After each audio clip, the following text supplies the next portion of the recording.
Salut! Astăzi o să-ți arăt cum să faci decalcifierea corect la aparatul tău de Longi. După cum se poate vedea, ne afișează mesajul decalcifiați. Pentru a efectua decalcifierea, avem nevoie de soluție specială de decalcifiat și un recipient în care o să curgă apa. Ei ne recomandă să avem un recipient de minim 2 litri. Recomandarea mea este să folosești un flacon de 5 litri pe care să-l decupezi cu un cutter. Este cea mai simplă soluție. Tai efectiv flaconul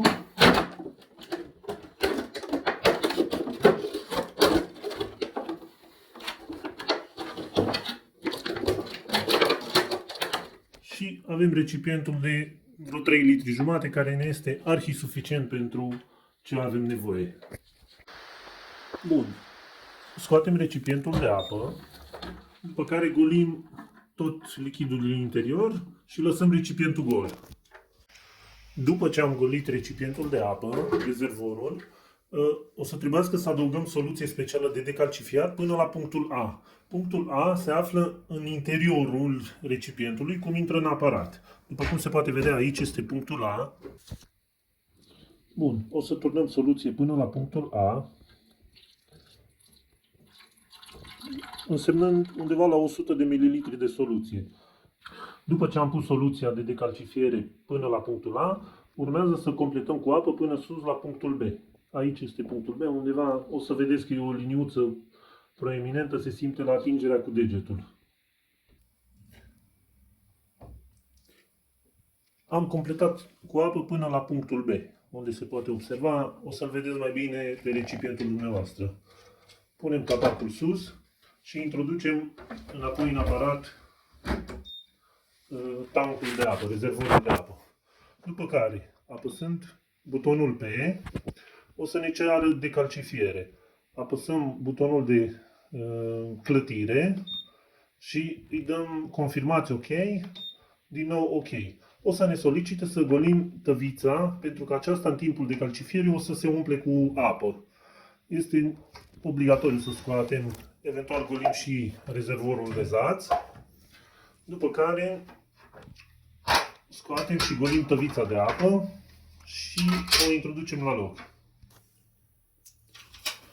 Bun, am golit tăvița de colectare a apei, o montăm la loc apărătorile și tot ce mai este, recipientul de zaț, închidem, adăugăm recipientul confecționat de noi pentru a reține soluția.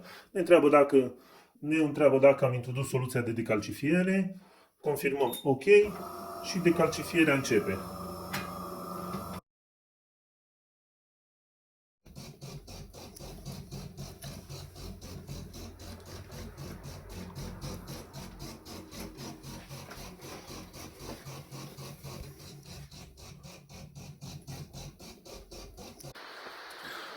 Bun, după ce s-a terminat procesul de decalcifiere, aparatul o să ne solicite să umplem rezervorul ca să se limpezească instalația. După cum se poate vedea, în vasul confecționat de noi, este soluția ce s-a scurs în urma decalcifierii. Golim această soluție pentru a nu ne fi greu recipientul după ce o să facă și procesul de limpezire. O aruncăm în chiuvetă la scurgere, după care o să umplem rezervorul cu apă. După ce am golit recipientul în care colectăm apa, o să scoatem recipientul aparatului, iar soluția rămasă o să o aruncăm, deoarece aceasta încă conține soluție de decalcifiere și nu ne dorim să rămână pe instalația aparatului. După ce am clătit foarte bine recipientul, îl umplem cu apă.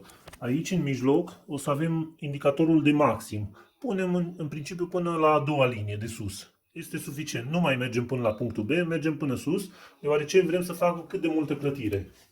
Introducem recipientul de apă, după care punem tăvița de colectare sau bidonașul de colectare și apăsăm apa caldă, care este și confirmarea OK. După cum vedeți, ne solicită limpezire, confirmați. OK. Acum o să înceapă procesul de limpezire.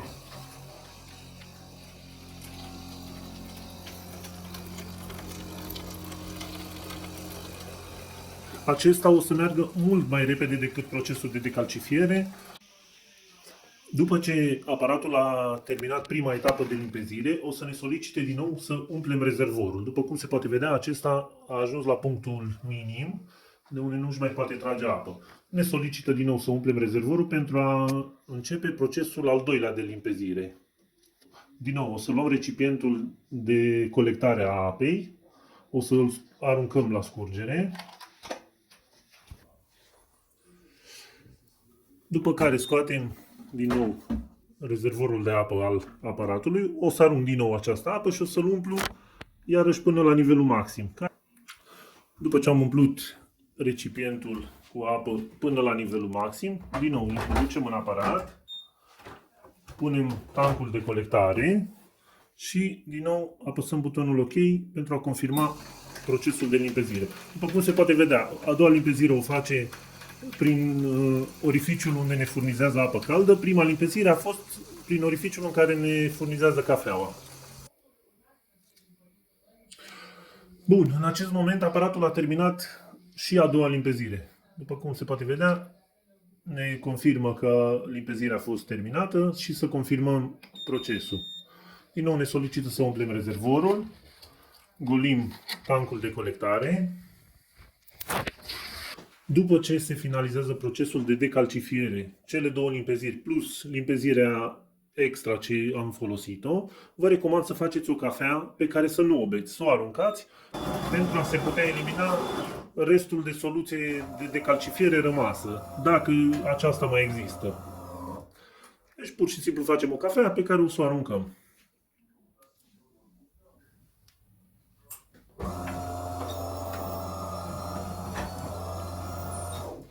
Bun, acum o să oprim aparatul pentru a se limpezi ultima dată ca la fiecare închidere sau deschidere și vreau să vă mai arăt încă o chestie foarte importantă. Dacă ați sesizat în timp ce prepara cafeaua, se aude un scârțit mic. Poate o să-l sesizați și la aparatul dumneavoastră și vreau să vă arăt cum se poate elimina acest scârțit și o chestie foarte importantă pe care multă lume nu o știe și nu o face, o să vă arăt imediat.